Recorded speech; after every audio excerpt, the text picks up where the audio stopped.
Hello, magandang araw mga ka-DIY. So, meron tayong papakita sa inyo. Ito ay mini drill. So, mga ka-DIY, matagal na ko na itong nabili. Ha? Mga 10 taon na.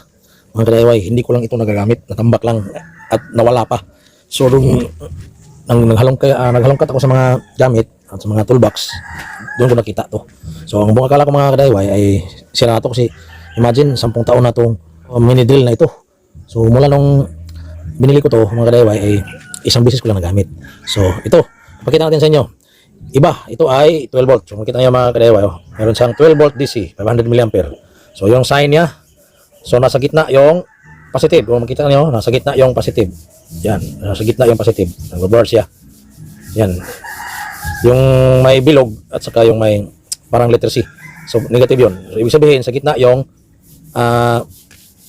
positive niya. So meron siyang power on at saka off. Okay. So nung una ko itong ginamit mga ka-DIY ay nakadirekta to sa transformer, no. Meron akong transformer na 750 mAh tapos 12 volt. So yun ang power supply niya. Kaso napaka bulky siya tingnan. So pag dadala mo pa yung transformer na diretso nakasaksak doon sa supply natin. So ang ginagawa natin mga ka-DIY, so iba ang kanyang input jack, no. Hindi katulad ng mga common na mga 12 volt power supply na may sukat na 5.1 by 5.2 o something na millimeter yung sukat niya. So tulad ng ganito mga ka-DIY, papakita ko sa inyo. Ito mga ka-DIY, yan, yung ganyan, iba siya hindi siya magkakasya, hindi siya pwedeng gamitin na pang charge ito. Yan. So ano bang charger na input charger na gagamitin natin? So ito ang klase na to mga ka-DIY. Yan. Nakita nyo? Ganyan po ang kanyang charging input. Meron naman tayong mabibili dito sa online at saka sa mga malapit na electronics na mga store sa inyong lugar po ninyo. So ginawa natin, bumili tayo ng ganito, tapos yun, naghanap ako ng yung mga cellphone cord na nasisira na, yung hindi na, o yung mga charger mismo nito na wala sira na. So ang ginamit ko to. So bago natin i-assemble, ay siyempre itest mo natin ang continuity ng mga wire kung wala pa bang putol. So yun ang ginagamit ko. So ang wire na ito ay meron siyang 4 na wire. So pinagsama ko tigda dalawa as positive and negative. So ito po ang positive niya, itong sa dulo. Positive niya para maging charger natin siya dito. Okay? Yan, papasok naman siya. Okay. So ito ang positive niya, ito ang negative. Okay? So ang ginawa natin mga ka-DIY, siyempre bumili din na tayo ng ganito. Kasi sayang yung ganito 12 volt na charger, napuputulin mo yung wire tapos ipalit mo ito, sayang. So ang gagawin natin, magbibili tayo ng isa pang female. Ito ay female input, so idugtong lang natin siya ganun mga ka-DIY. So pwede na siyang ma-charge. Okay, so yun lang ginagawa natin mga ka-DIY. Ito, makabili tayo ng sa mga electronics store na ganito na power supply input jack. So 3.5 mm ata to. Yes, 3.5 mm na may dalawa lang siya. Para siyang headset pero dalawa lang siya. Yung sa headset kadalasan ay apat na division yun. Ito yun, tinipan natin kasi maluwag ang wire dito. Malaki siya kasi ang butas dito, kaya hininang natin tapos nilagyan natin ng tape para hindi siya mahugot or alog. So subukan natin kung kaya ba nating ma-charge ba natin ito mga ka-DIY. So i-plug muna natin to. Yan. So i-test muna natin mga ka-DIY kung meron mo siyang output. Okay. Doon tayo sa set natin yung tester ng 50 volt. Kasi 12 volt to So positive, negative dito, positive doon. Yan, meron siyang output. Okay. Ibig sabihin, meron siyang output. So susubukan natin siyang i-plug dito, mga ka-DIY. Tabi mo na. Yan.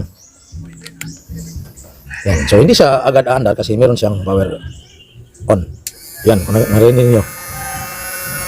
Yan mga ka-DIY. No, umikot na siya dito, malakas. So mahina naman, hindi naman masyadong malakas tong mini drill na to. Kasi yung capacity niya ay 500 mAh lang na charging at saka maliit lang na dynamo ang nasa loob nito. So magagamit natin to kasi meron siyang mga bala dito mga ka-DIY na maliliit na cutting desk, pang mini grinder talaga. So nakita ko to, so matagal ko na itong hinahanap kasi sa buong akala ko nawala. 10 taon na to mga ka-DIY, isang beses lang gamit. Akala ko sira ng dynamo, Kasi matagal lang nakatambak eh. Nung nahanap ko, sinubukan kong supplyan, gumagana pa siya. Pero nga dito, nilinisan natin kasi meron na siyang mga kalawang dito, nilinisan natin. So yun, kung tatanggalin natin, pipisilin nyo lang mga ka-DIY, ganun.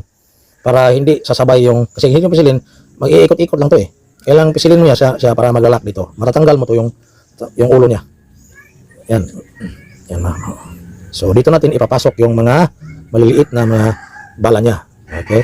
So meron naman tayo dyan. So, ganoon din. Ipipisilin mo dito para maglalak. Hindi ito gagalaw, hindi ito siya iikot para malak mo to. Yan. Ganun lang. Iipitin lang siya. So, yun mga ka-DIY. Yun lang ginagawa natin. Ginawa ko. Kasi nung unang charger nito ay direkta to sa ito. Yung supply na. Direkta din sa transformer na 220 in tapos 12 volt ang out niya. So, naglagay pa ako ng diode, capacitor para maging DC siya. Kasi DC ang supply niya dito eh. So, bulky yun. Hassle.